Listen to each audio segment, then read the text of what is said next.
இந்த பரபரப்புகள்லாம், இந்த வேகமெல்லாம், இந்த ஆர்ப்பரிப்பெல்லாம் ஒரு காலகட்டத்தில் நீரோடை மாதிரி போய் விலகி போய் ஒரு இடத்துல நின்றுடும். ஆனால் உங்கள் உழைப்பு மட்டும்தான் இன்றைக்கும் பரபரப்பாக இருக்காது, ஆர்ப்பரிப்பாக இருக்காது. அமைதியாக உங்களுடைய எதிர்கால மூலதனத்தை தேக்கி வைக்கக்கூடிய ஒரு நிகழ்வாக இருக்கும். எனவே நாம் ஒவ்வொருவரும் யாரை நம்ப வேண்டும் என்றால் நம் உழைப்பை நம்ப வேண்டும். உழைப்பு தான் உங்களை உயர்த்தும். நீங்கள் கல்வி கற்று ஒரு வேலைக்கு சென்று பணம் சம்பாதித்து கௌரவமாக வாழ்ந்தால்தான் உங்கள் குடும்பத்தில் இருப்பவர்களும் உங்களை மதிப்பார்கள், உங்கள் நண்பர்களும் உங்களை மதிப்பார்கள், உங்களுடைய சுற்றத்தாரும் மதிப்பார்கள். எனவே நமக்கு எது பிரியாரிட்டி என்றால் கல்வியும் வேலை வாய்ப்பும் தான். அந்த வகையில் திராவிட மாடல் ஆட்சியில் கல்விக்கான முக்கியத்துவத்தை கொடுத்திருக்கிறோம், வேலை வாய்ப்புகளுக்கான முக்கியத்துவத்தை கொடுத்து வருகிறோம்.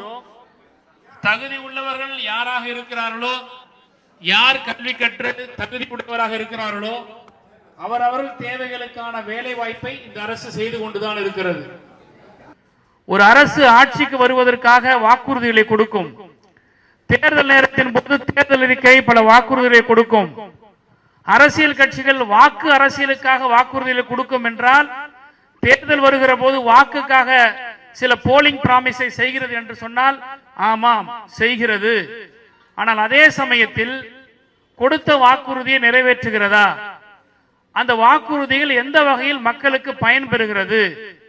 வெறும் இலவசங்கள் மட்டுமே கொடுத்துவிட்டு 5 ஆண்டு காலம் ஆட்சியை கடக்கிறதா? அல்லது இலவச திட்டங்களோடு கல்வி வேலை வாய்ப்புகளில் அவர்களுக்கான இடஒதுக்கீடுகளை, தேவையான வசதிகளை செய்து கொடுக்கிறதா? நாட்டினுடைய பொருளாதார வளர்ச்சியை உயர்த்துகிறதா? சமூக வலைதளங்களிலே அதிகமாக பயன்படுத்தி கொண்டிருக்கிற உங்களுக்கு தெரியும், தமிழ்நாட்டினுடைய பொருளாதார வளர்ச்சி இன்றைக்கு இந்தியாவில் 2வது இடத்தில் இருக்கிறோம். முதல் இடத்தில் இருக்கிறோம். 11.19% இந்தியாவிலேயே இந்த கடந்த 4 ஆண்டுகளில் முதல் இடத்திற்கு தமிழ்நாடு வந்திருக்கிறது என்று சொன்னால், தமிழ்நாட்டில் இருக்கக்கூடிய ஒவ்வொரு குடிமகனும் குடைக்கக்கூடிய உழைப்பு, நம்மை சுத்தி இருக்கக்கூடிய அரசியல் தலைவர்கள், அரசியல் பிரமுகர்கள் எந்த மாதிரியான கருத்துக்களை நமக்கு சொல்லுகிறார்கள், சொல்லுகிற கருத்து சாத்தியமானதா, ஏற்புடையதா, இவையெல்லாம் நடைமுறைக்கு ஒப்பானதா, நம்மளை டைவர்ட் செய்கிறார்களா அல்லது நம்மளை முன்னேற்றுவதற்காக சொல்லுகிறார்களா என்பதையெல்லாம் நாம் சிந்தித்து பார்க்க வேண்டும். இன்று தமிழ்நாட்டில் எத்தனையோ புது புது கொள்கைகளை, புது புது சித்தாந்தங்களை தருகிறேன் என்று சொல்லி பழைய கல்லை புது மொந்தையில் தான் கொடுத்து கொண்டிருக்கிறார்கள்.